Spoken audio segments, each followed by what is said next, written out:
We're talking actors and directors who put on the shows. We're talking playwrights and designers who you'll want to know. From the very first rehearsal to the final curtain call. We might be off Broadway, but we're talking about it all. 'Cause we're two local gals With global pals, it's everything, everything, everything theater. with Benita. And Ellen.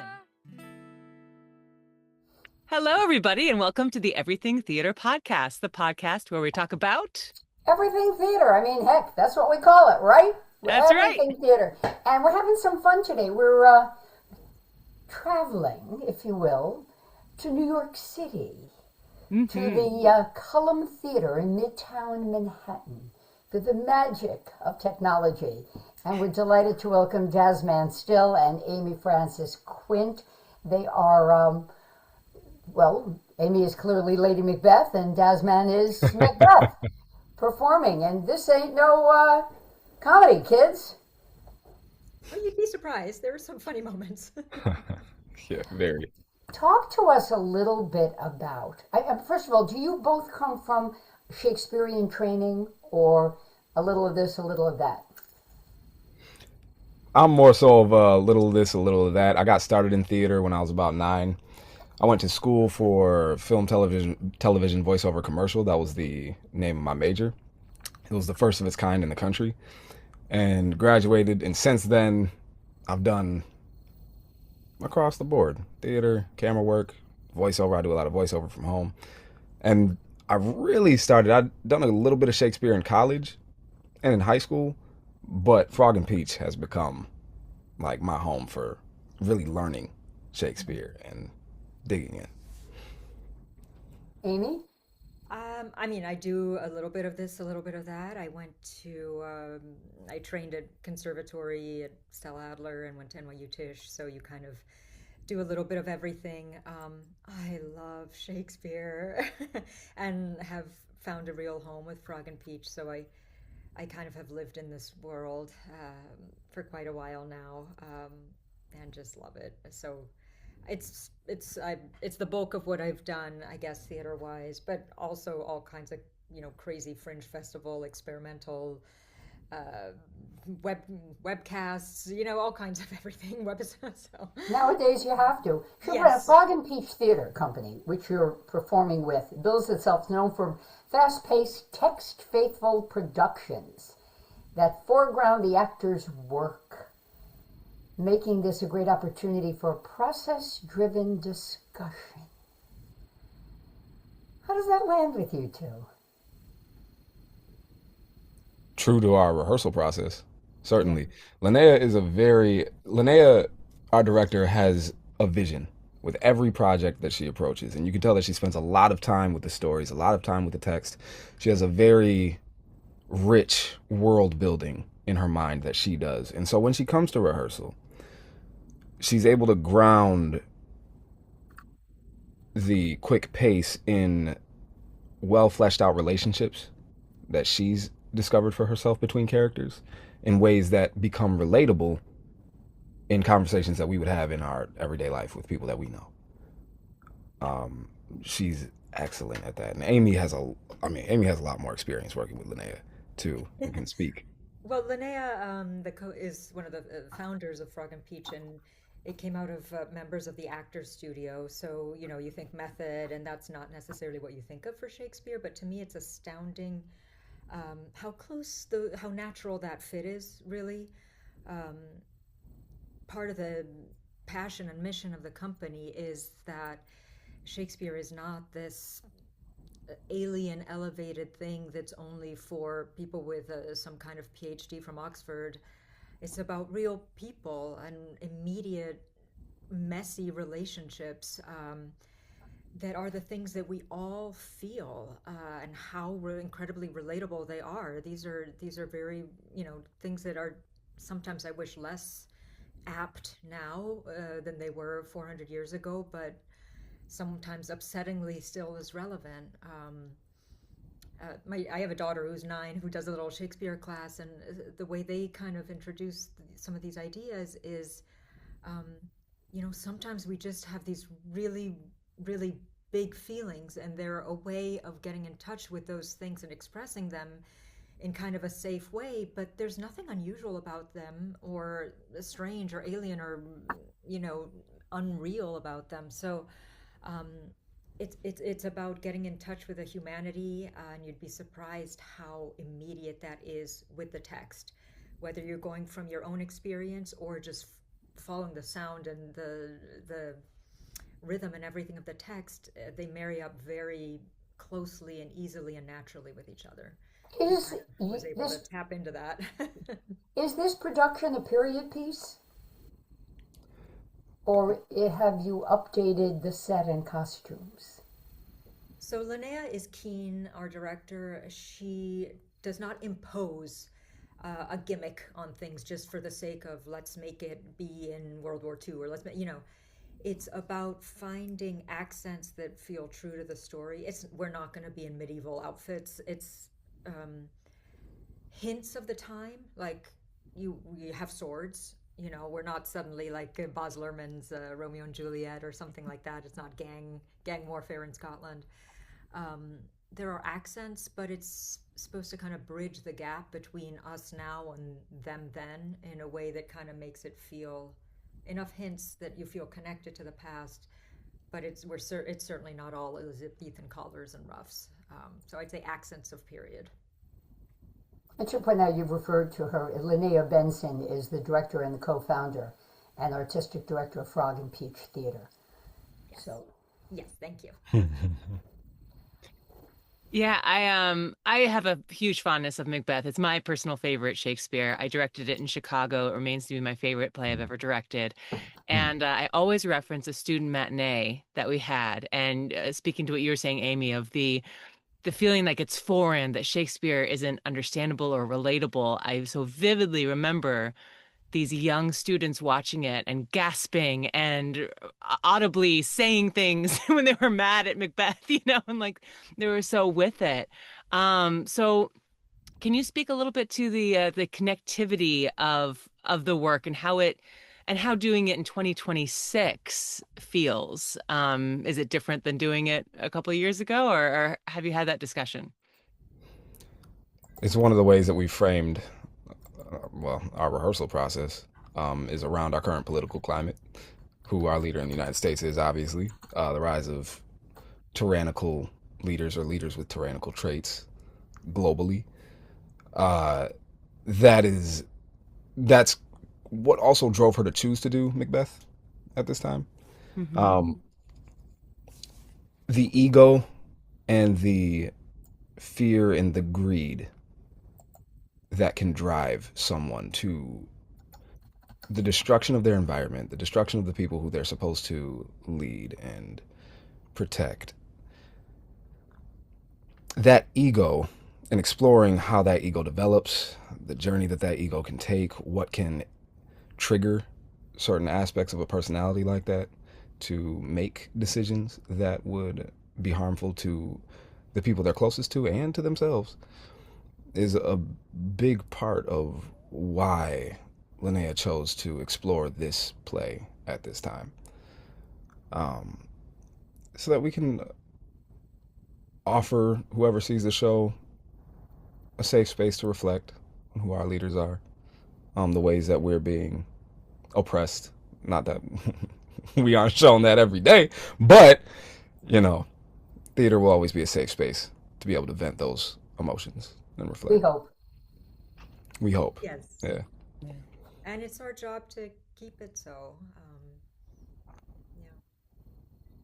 Were these roles that you both had been looking forward to, pining to play? I never thought I'd get the chance to play Macbeth. So that was when she called me and offered it to me. It was the last thing I expected. I didn't know what show she was gonna pick. I didn't know like anything. And when she said it, I was like, "Oh, okay, cool. Who am I playing?" And she was like, "I was like, what?" It's a hard role. Like it's a hard role. It was not something that I'd ever like really flirted with in my mind about playing before. But I was like, I like to play. I was like, I like Macbeth. It's a good play.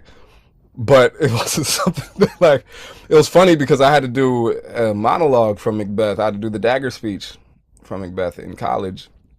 And I remember doing it in college, and I was like, this is tough. Like, that one is tough. And still, exploring it is still difficult. I mean, I've been told stories about actors who deliberately turned down playing Macbeth because of how difficult the role can be. And, hearing about, certain actors' rehearsal processes, how they would keep going, and it wasn't until, like, things started to really click toward the end that they found a real shift in the storytelling of the character.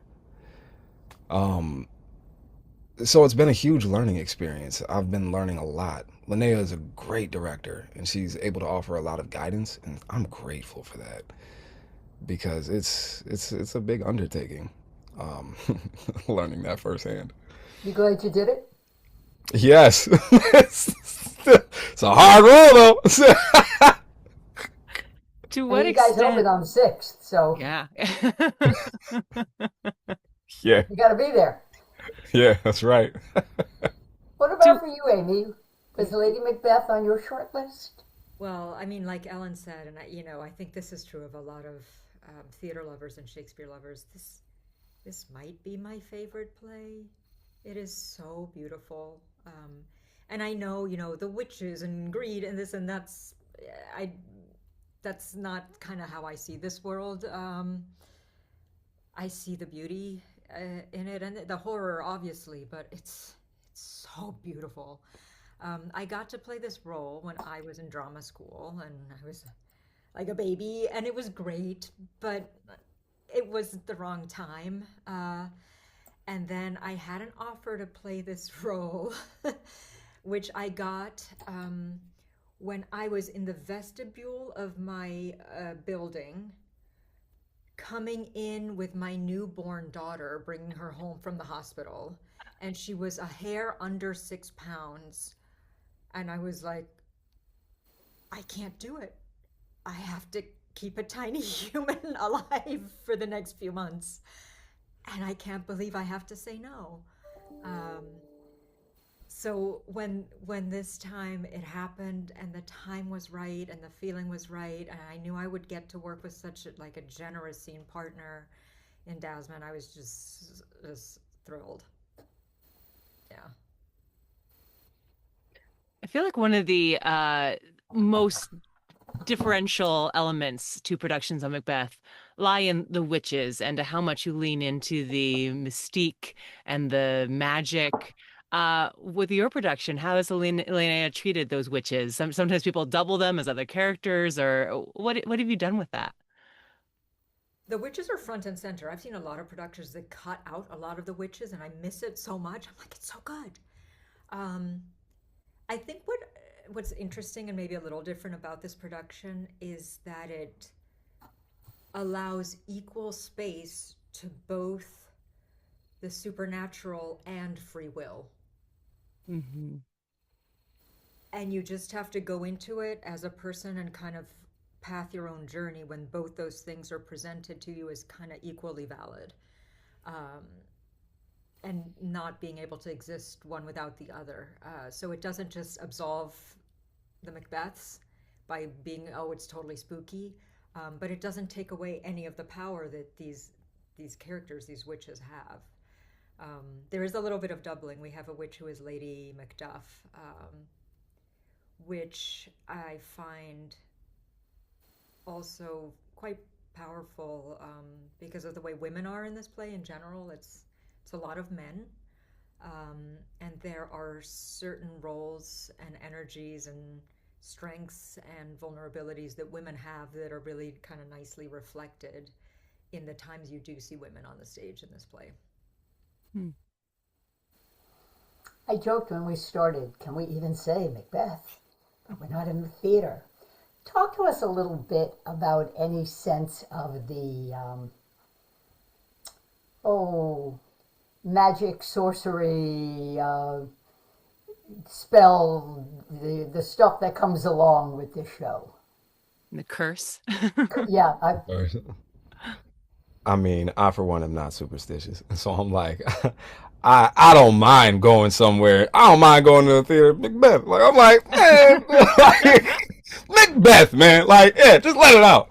Like it'll feel good. Free yourself. Yeah, it's yeah. I think the bigger magic for me will be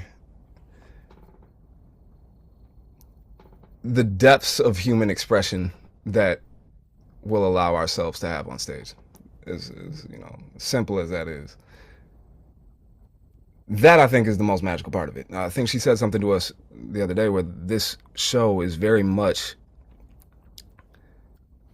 like you get the most heightened natural expression of a human in this show. That is cathartic. That can be very cathartic to watch. That strikes at something deep, and whoever gets to see that. And honestly, being able to do that, you can't help but reach at the core of yourself. Um, yeah, I that to me, that's the closest thing to magic. That's pretty much all you need. You're reaching down into your psyche, finding something that you buried, that you don't bring to your everyday life, that you need most likely, that you need to integrate, and that's powerful. So yeah, like, and if you gotta say Macbeth in the theater to feel that, say that, say it. Like, man, please. you gonna let him do that, Amy? Yeah, I know, but see, I think you have to earn your keep with this play. So I think it was the first week that we kind of started to have some conversations and do some table work, and the director broke her wrist, and then a pipe like burst under my floor, and we had to rip up like a whole chunk of my hallway. And I was like, dang, okay. But you know what? We were like, all right, sure, that's cool. Let's keep going. And then it was like, all right, So it's not for the faint of heart. And that goes back to what Desmond said about it being a tough role, um, about having to really go somewhere and find something that maybe is not what you like to put forward every day, but is just as true and just as deep and just as strong as all those other things that we're front facing with. Um, you have to be able to go there. There's even some of the monologues in this play, and I don't know if Desmond has experienced this. I know sometimes it happens to me, and another actor went through it, but um, just the way the language is, you get a little lightheaded because of the breathing and the this and the momentum, and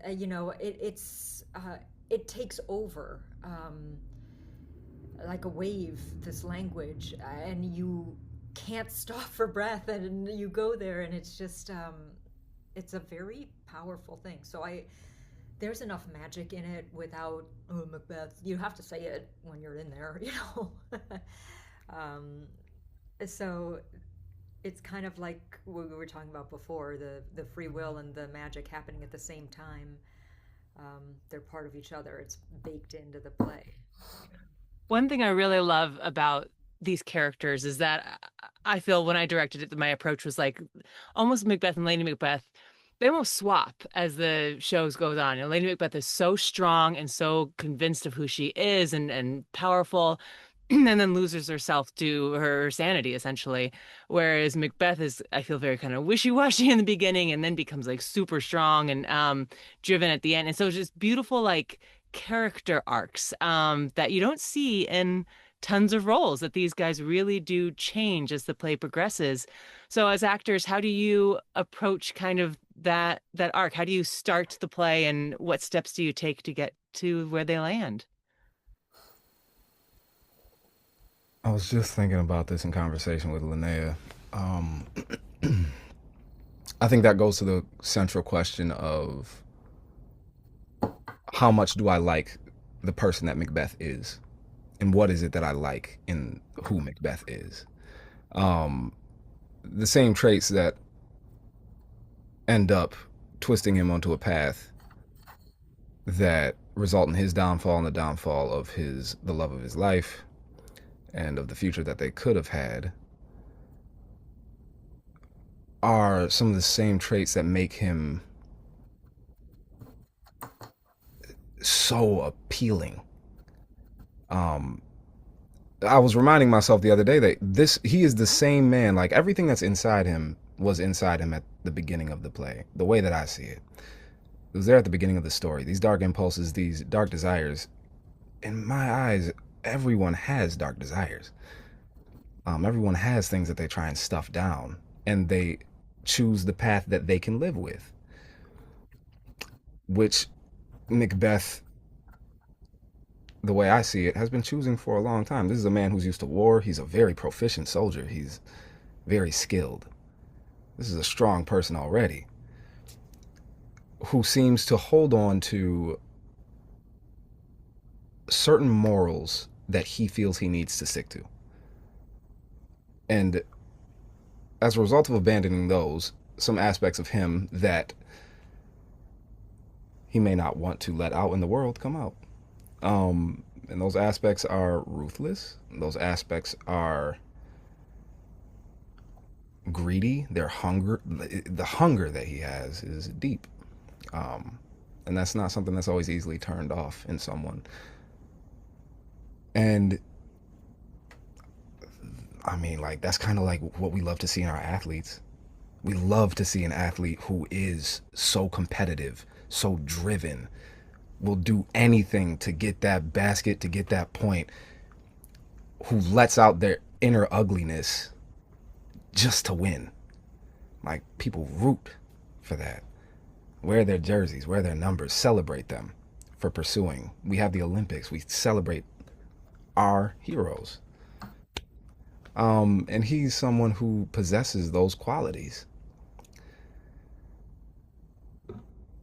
Just makes a lot of costly decisions to himself and others. And so, unfortunately, he follows an irredeemable path, but so many of those qualities make him incredibly likable to me as a person, and the intensity with which he feels a lot of things. I can't help but love that. I forgot what the original question was, but The answer was good. Yeah. So I took a look. You don't have a two dossier. You're not doing two a day of No. this, which would be whoo, Yeah, no. crazy. But you Yeah. open on the 6th. Yes. You run through the 29th at the Yeah. Cullum Theater at 314 West 54th Street. Easy to get to, gang. And to get tickets, it's easy. It's frogandpeachtheater.org/tickets. And it's a nice long run for folks to get to see this. They have a better understanding of the process you've embraced to bring these characters to life. Yeah. And with that, Benita, should we do a quick Yes, close up? We haven't done one of these in a yes. long I time. knew where you were going. Yeah. So Amy and Desmond, we like to end with a close-up segment, and these are just some rapid fire questions for each of you, just to kind of get to know you a little bit better. Um, Start with we'll, Amy. we'll start with Amy. Yeah. Amy, what was the moment in your life where you just knew I have to do theater? It's so far back that it's hard to remember. Uh, but I was in, second, third grade or something, and I was not a super loud kid. I was not the most popular kid. I was fine, but I was just like a kid. And they did whatever the little play was, and the lead role went to, whoever the outgoing popular girl was. And they gave me, the whatever, not the evil stepsister role, but the equivalent. And I just did it and loved it, but I didn't think much of it. And at the end, the teacher, she apologized to me. She said, "You know what? I should have noticed you, and I should have given you more to do." And the fact that someone had just appreciated what I did from scratch, not because it was my homework or whatever, just something that I created, just I think it planted a seed or opened a door in my mind. Um, the idea that you could be unexpected and come out of the blue, be a dark horse and come out of the blue with something that you created yourself was pretty intoxicating. Amy, the reason I said to go to you first was I noticed your response when we said we were going to do this. Oh, like, oh gosh. That's funny. Desmond, how about you? When was the moment you knew you had to do theater? I was 9. I did the summer camp. The teacher had us write and perform our own work at the end of the summer camp. He told my mom he was like, it sounds pretty good. Like, I'll take him under my wing, teach him some things. And when he said that, I was like, okay, well, then I'm going to do something. Hopefully I'll be able to buy my mom a house one day or something like that. Like, it was literally just that. I was like, I want to take care of my mother, and hopefully I'll get good enough that I can pay for that. And that was when I decided that I was going to pursue acting. That was, yeah. Wonderful. Yeah. Amy, what's a play that has had a huge impact on you? Either one that you've worked on or one that you've seen? Uh, I'm gonna go sentimental on this. When when my husband and I were first spending time together, we were in the same friend group, and we had this temp job together that was like so dumb. And we started writing these poems about all the dumb stuff. Anyway, but we basically started writing a play together as an excuse to spend more time together, and we would send it back and forth, and it was just an excuse to be together. But we ended up writing this play, and we did it in New York, and then we took it to the Dublin Fringe, and we took our friends there, and it ended up being this just really wonderful thing. And now we're married for many years, so it worked out. But there was a sweetness of having that framing for our romance. Oh. Desmond, what do you got? Maybe, I mean, like, the two things that pop up in my mind are Between Riverside and Crazy, and Stephen McKinley Henderson's performance in that, who I'd met in Buffalo because he was a friend with my drama teacher. That man can tread some boards. He just lays in the bed the entire show and kills it. Like, oh my God, he's so good. And more recently I saw Hamilton for the first time, and the lead actor who's playing Hamilton right now, I got to sit front row and got to the insatiability in his eyes during a lot of those songs. You can really see a man who is so driven and can't stop. That impression of his performance still lasts with me. How about Amy? Some bucket roll lists. Bucket list rolls. There we go. Oh, I have been very lucky to play some great roles. Um, what's nice is kind of going on that journey as you go through your life, and then different roles that didn't used to be on your bucket list suddenly are like, in Shakespeare world, we're looking at, Cleopatra, Antony and Cleopatra. Oh my God. Someday Gertrude, like, that's crazy, those roles, but they're not something I would have answered 5 years ago or 10 years ago. Now I'm playing that bucket list role. A reverse bucket list role, I would say a couple of years ago, we did As You Like It. I never thought I would play Rosalind.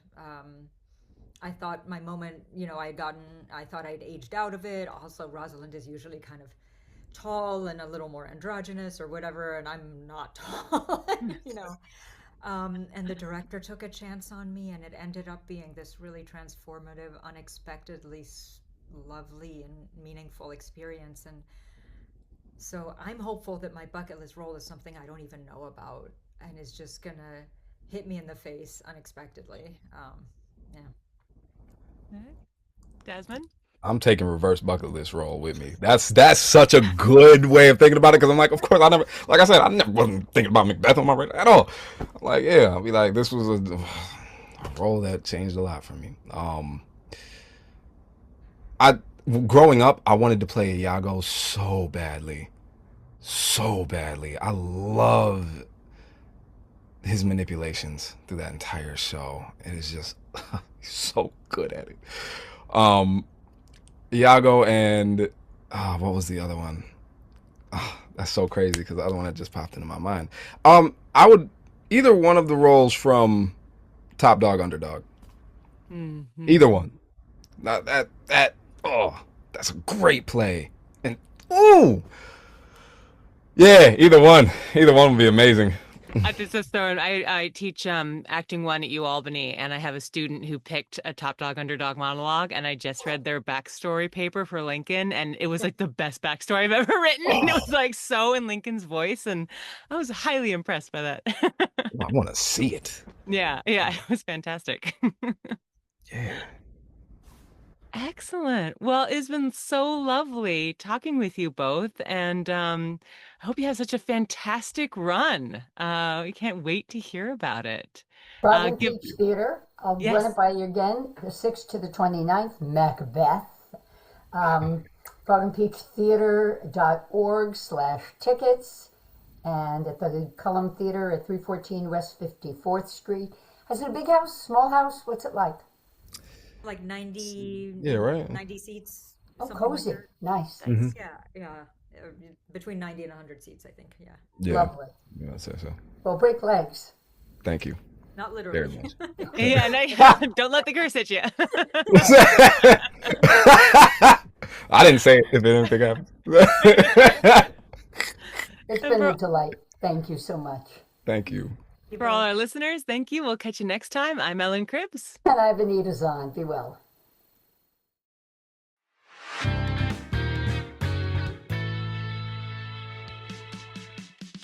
Thank you so much for listening to the Everything Theater podcast. Special thanks goes out to Alice Grinling for our photography and Justin Friello for composing our amazing theme song. Please remember to subscribe to our podcast and follow us on Facebook, Twitter, and Instagram. If you want to share your thoughts or what's going on in your theater community, you can reach out to us on social media or through our email at everythingtheaterpodcast@gmail.com. Till next time, it's everything, everything, everything.